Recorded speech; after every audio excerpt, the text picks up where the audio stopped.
सबसे पहले हम क्वेश्चन को देख लेते हैं। आज एक मित्र ने अपने से पूछा है कि क्या शेयर मार्केट के अंदर पैसा लगाना सही है। तो आज इसी क्वेश्चन के ऊपर हम डिस्कस करेंगे कि शेयर मार्केट के अंदर पैसा लगाना सही है या गलत है। उन सारी चीजों में मैं बस एक फैक्ट रखने की कोशिश करता हूं, बाकी आप खुद से डिसाइड कीजिएगा कि आपको क्या करना है, नहीं करना है। और हमेशा से ये निर्णय जो है वो खुद का ही होना चाहिए। मैं से पॉइंट रख सकता हूं कि अगर हम शेयर मार्केट में पैसा लगाते हैं तो क्या बेनिफिट है, और अदर किसी फील्ड में हम पैसा लगाते हैं तो क्या बेनिफिट है। सबसे पहले हमारे लिए यह समझना जरूरी है कि हमारे पास इन्वेस्टमेंट का कौन कौन सा ऑप्शन है। सही। पहला ऑप्शन, अगर हम इन्वेस्टमेंट की बात करके चले, जो यूजुअली इन्वेस्टमेंट तो नहीं है, बट ज्यादातर लोग क्या करते हैं कि फंड को डायरेक्टली से सेविंग अकाउंट के अंदर रख देते हैं। उन्हें ऐसा लगता है कि मेरा पैसा सिक्योर है। सही। सेविंग अकाउंट के अंदर अगर हम फंड रख करके चलते हैं तो एनुअल अपने को कितना रिटर्न मिलता है, किसी को जानकारी? करीब 3 से 3.5% का एनुअल रिटर्न अपने को मिलता है सेविंग अकाउंट के अंदर। 3 से 3.5% की अगर हम बात करके चले, अगर 1 लाख रुपए हमने डाला है तो 1 लाख रुपए का 1% कितना होगा? 1000 रुपए के आसपास। सही। और 3 से 3.5% का रिटर्न अगर मिला, यानी अगर हम सेविंग अकाउंट के अंदर अपने पैसे रखते हैं, 1 लाख रुपए हमने रखे, तो 1 साल बाद जाकर के करीब 3,500 का, 3 से 3,500 का रिटर्न अपने को मिलेगा। दूसरा इन्वेस्टमेंट का ऑप्शन हमारे पास कौन सा है कि उसी पैसे को हम एफडी के अंदर रख दें, फिक्स डिपॉजिट कर दें। तो फिक्स डिपॉजिट के अंदर यूजुअली जो इंटरेस्ट रेट अपने को मिलता है वो काफी ज्यादा मिलता है। तो अगर वहां पे हम बात करके चले तो टॉप बैंकिंग सेक्टर जो है वो 6 से 6.5% का रिटर्न जो है, और 7% तक का भी रिटर्न जो है वो एफडी के ऊपर मिल जाता है। तो अगर 7% का भी रिटर्न मिला, मीन 1 लाख रुपए अगर हम बैंक के अंदर फिक्स डिपॉजिट करके चलते हैं, तो वहां पे 1 साल बाद जो हमारा रिटर्न बनेगा वो 7,000 रुपए का रिटर्न बनेगा। सही। तीसरा इन्वेस्टमेंट ऑप्शन हमारे पास है कि उसी पैसे को हम म्यूचुअल फंड के अंदर लगा करके चले। अगर म्यूचुअल फंड की हम बात करके चले, जो टॉप म्यूचुअल फंड कंपनी है, लास्ट कुछ डेटा के अनुसार वो 15 से 17% का एनुअल रिटर्न देकर के चलता है। वो भी गारंटीड नहीं है, वो मार्केट कंडीशन के ऊपर निर्भर करता है कि कब अपने को रिटर्न मिलेगा, कब ऐसा है कि रिटर्न ना भी मिले।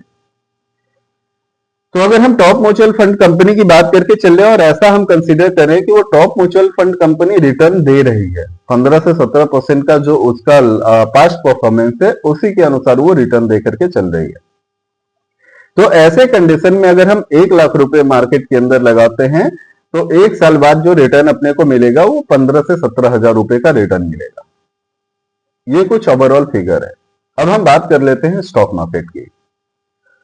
जो भी बंदा स्टॉक मार्केट को जानते हैं, समझते हैं, हालांकि यहाँ पैसेंस, वो सारी चीजें, इमोशन कंट्रोल, ये सारी चीजें काफी ज्यादा जरूरी है, इस चीज को समझना जरूरी है। और जो ट्रेड करते हैं वो इस चीज को मानते भी हैं। बट एक और फैक्ट है जिसको ज्यादातर ट्रेडर डिनाई करके नहीं चल सकते, उसी फैक्ट को मैं आपके साथ रखने की कोशिश करता हूं। अगर मैं बात करके चलूं मार्केट के अंदर, स्टॉक मार्केट के अंदर अगर हमने 1 लाख रुपए लगाए तो 1 लाख रुपए के ऊपर 100 से 200 रुपए का रिटर्न बनाना डेली बेसिस से मुझे नहीं लग रहा कि मुश्किल काम है, और ये काफी आसान काम है। ज्यादातर ट्रेडर नुकसान करते हैं, इसमें डिनाई करने जैसी भी कोई बात नहीं है। ज्यादातर ट्रेडर मार्केट के अंदर से नुकसान करके चलते हैं, बट किस कारण से? क्योंकि उसी 1 लाख रुपए के इन्वेस्ट में वो डेली 1000, 2000, 5000 या 10,000 निकालने की कोशिश करते हैं, जिसकी वजह से अकाउंट वॉश आउट हो जाता है। तो ऐसे ट्रेडर जो मार्केट के अंदर नुकसान कर चुके हैं, वो भी मेरी बात से अग्री करेंगे कि अगर 1 लाख रुपए हमने मार्केट के अंदर लगाया है और सिर्फ लक्ष्य अपना 100 से 200 रुपए का अपन ने रखा है, तो वो आसानी से अचीव किया जा सकता है। सही। अब इसी 100 से 200 के रिटर्न को हम कैलकुलेट करके चलते हैं। अगर 70% की एक्यूरेसी भी हम मेंटेन करते हैं मार्केट में, और सिर्फ 200 रुपए का रिटर्न हमने कमाया, तो मार्केट के अंदर 20 सेशन होता है, और 20 सेशन के अंदर 200 रुपए के अकॉर्डिंग हमारा प्रॉफिट डेज कितना रहेगा? अगर 80% या 70% की हम एक्यूरेसी मेंटेन करते हैं तो हमारा प्रॉफिट डेज कितना रहेगा?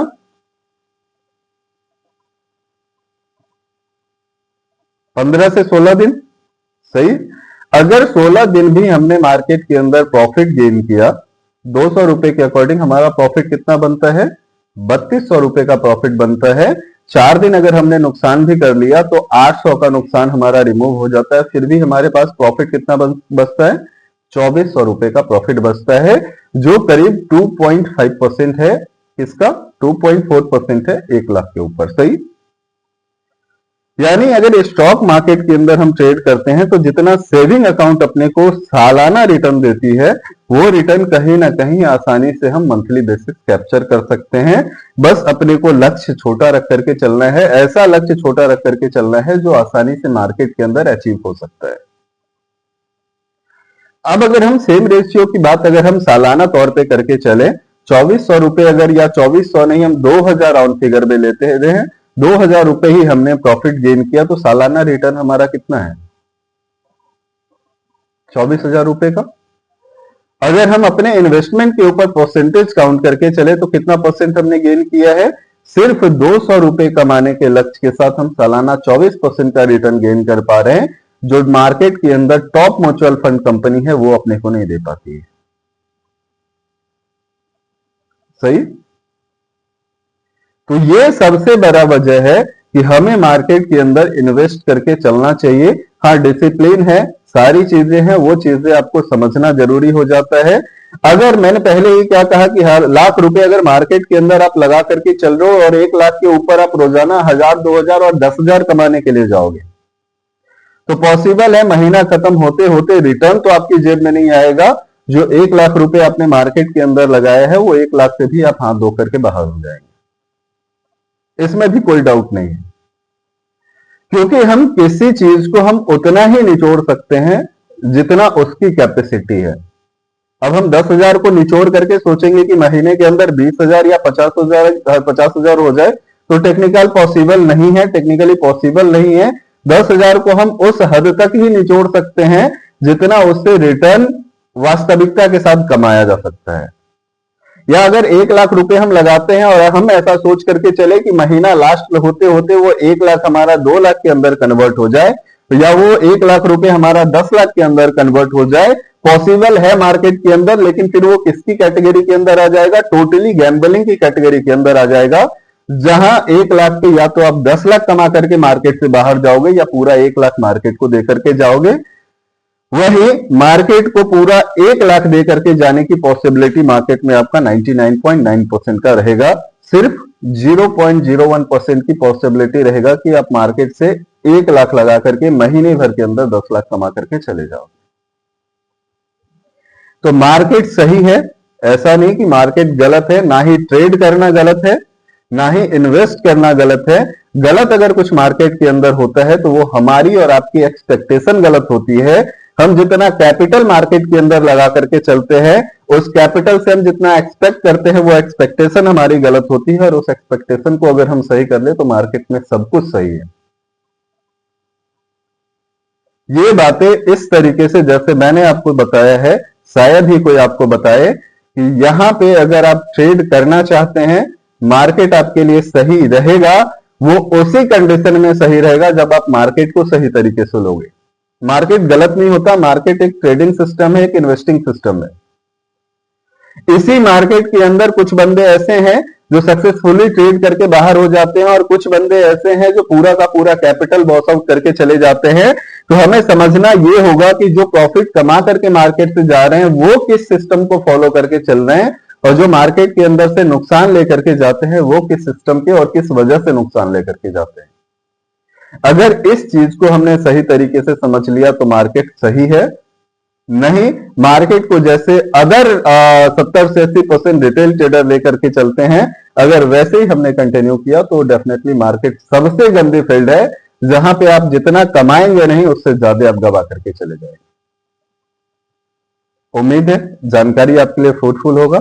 अगर आपके मन में भी कुछ सवाल है आप पूछ सकते हैं कमेंट सेक्शन के अंदर, या नीचे व्हाट्सएप नंबर दिया हुआ है, आप उससे भी पूछ सकते हैं अपने सवाल। मैं सारे क्वेश्चंस का आंसर देने की पूरी कोशिश करूंगा। तब तक के लिए जय हिंद।